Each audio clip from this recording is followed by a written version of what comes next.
जय जगन्नाथ फ्रेंड्स मु दिव्य आज एक नुआ भिडियो मो चैनल जीडीएस दिव्य को आपण मानक स्वागत जनाऊँगी। तो फ्रेंड्स आपण मानक मध्य बहुत जन कमेंट करते भाई 2023 कटअफ केते जाइतिला एवं एथर कौटी एप्लाय कले ये जीडीएस जॉब टी पक्का हो पार कारण यहाँ केवल मार्क सिलेक्शन होता है ये कौन एग्जाम देवाक पड़ न था। तो समस्ते ही जॉब पर उरीड़ होती। तो मोर जॉइनिंग होता 2019 रे।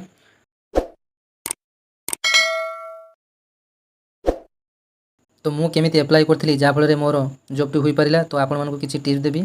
तो वीडियो टी आरंभ करिया पूर्व जदि चैनल टी प्रथम थर विजिट करथांती तो चैनल टी सब्सक्राइब करेंगे, नोटिफिकेशन टी ऑन करेंगे जहाँफल जॉब संबंधी विभिन्न इनफॉर्मेटिव वीडियो मो चैनल माध्यम पाइपर। तो प्रथमे जानिबा 2023 कटअफ केते जाइथिला। तो आसंतु जानिबा। तो आपण माने देखि पारचंती ओडिशा सर्किल एटा लिस्ट 3I जो 2023 जुलाई रे आपण मानकर 2500 समथिंग केते पोस्ट आसीथिला। तो यहाँ तार लिस्ट 3 रो कटअफटा। तो आपण माने देखि पारथुए एटा आस्का डिवीजन रे आपण मानकर एसटी कैटेगरी रे जाइछि 81.7। तापरे आपण माने एटा देखि पारचंती यूआर रे आपनकर 91, ओबीसी रे 90, तो ईडब्ल्यूएस रे 85 86, तो पीडब्ल्यूडी रे 81। तो ये देखंतु पीडब्ल्यूडी रे आपनकर पीडब्ल्यूडी एटा हमर बालेश्वर डिवीजन रे पीडब्ल्यूडी रे 75.86 रु आपनकर कटअफ टी जाइछि। तो जो भाई भौणी माने भी पीडब्ल्यूडी रे पकाउचंती तो सेमानकर चांसेस 70-75 थिले मध्ये चांसेस बहुत रहउछि। तो कटअफ देखिया को गले आपनकर यूआरटी 88 रु 89 मध्ये रुहे।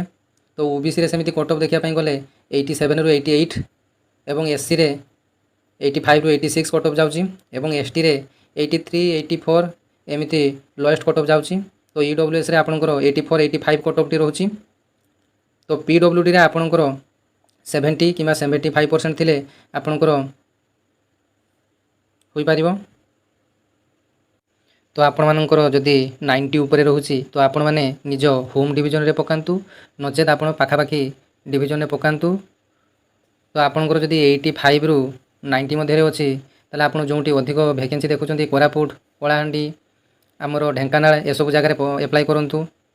एवं जो पीएच बा फिजिकल हैंडिकैप भाई भौणी माने अछंती से माने निजर पाखापाखी एरिया रे पकांतु काहे कि ना तांकर अल्प मार्क रे भी सिलेक्शन होई जाए।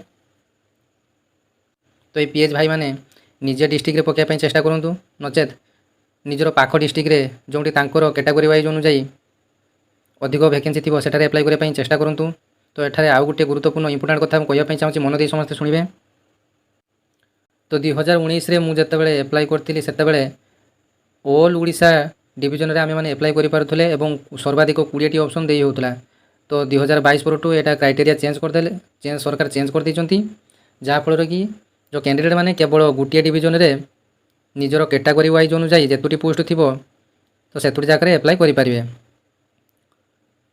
तो बालेश्वर जमिति 50 टी पोस्ट अछि तो 50 टी पोस्ट रे जदि आपनकर यूआर रे 20 टी रहउछि तो आपण से यूआर जो 20 टी जाक पोस्ट सबुथिरे आपण माने अप्लाई करि पारिबे। तो आपण अप्लाई करला बेले प्रथमे बीपीएम पोस्ट टी प्रेफरेंस देबे, तापरे एबीपीएम पोस्ट टी प्रेफरेंस देबे, तापरे डाक सेवक पोस्ट टी प्रेफरेंस देबे।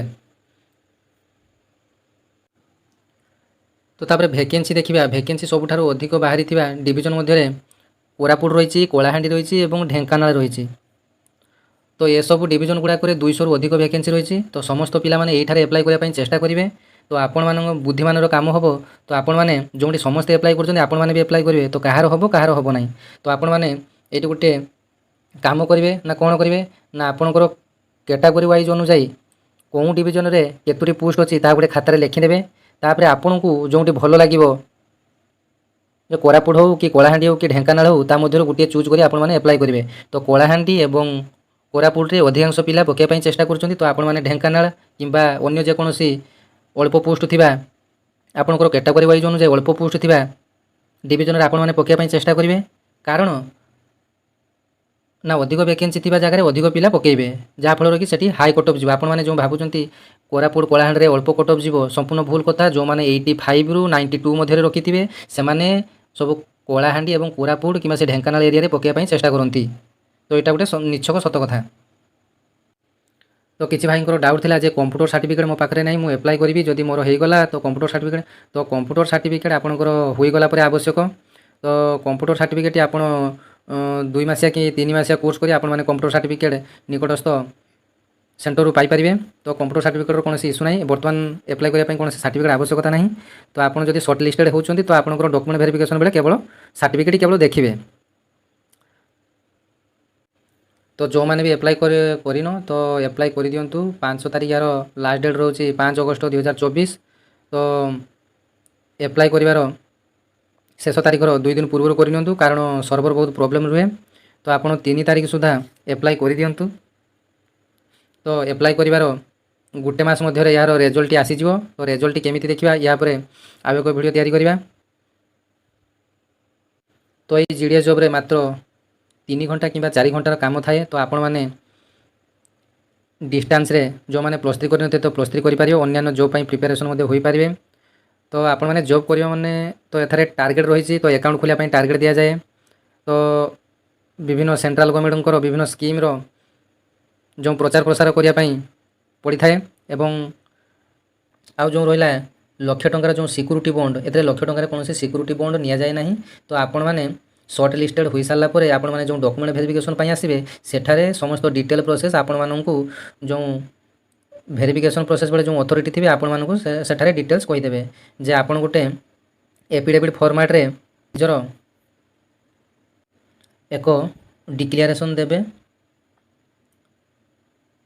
ତ ଜବ୍ଟି ହୋଇସାରିଲା ପରେ ଆପଣମାନଙ୍କ ପାଇଁ ଡକ୍ୟୁମେଣ୍ଟ କ'ଣ ଆବଶ୍ୟକ ଡକ୍ୟୁମେଣ୍ଟ ଭେରିଫିକେସନ୍ ପାଇଁ ନା ଆପଣଙ୍କର 10 class marksheet, Aadhaar card, PAN card, computer certificate, ଆପଣଙ୍କର କାଷ୍ଟ ସାର୍ଟିଫିକେଟ୍, ଏତିକି। ତ 3ଟି ଲେଖାଏଁ ଜେରକ୍ସ କରି ଆପଣମାନେ ସାଙ୍ଗରେ ନେଇଯାଇଥିବେ ୱିଥ୍ ଅରିଜିନାଲ୍ ସବୁ ଡକ୍ୟୁମେଣ୍ଟ ସାଙ୍ଗରେ ନେଇଯାଇଥିବେ। ତ ଏଇଟା ଥିଲା ଆଜିର ଫୁଲ୍ ଭିଡ଼ିଓ। ଯଦି ଆପଣମାନଙ୍କୁ ଭିଡ଼ିଓଟି ଭଲ ଲାଗେ ଚ୍ୟାନେଲଟିକୁ ସବସ୍କ୍ରାଇବ୍ କରିବେ, ନୋଟିଫିକେସନଟିକୁ ଅନ୍ କରିବେ। ଜୟ ଜଗନ୍ନାଥ, ଧନ୍ୟବାଦ।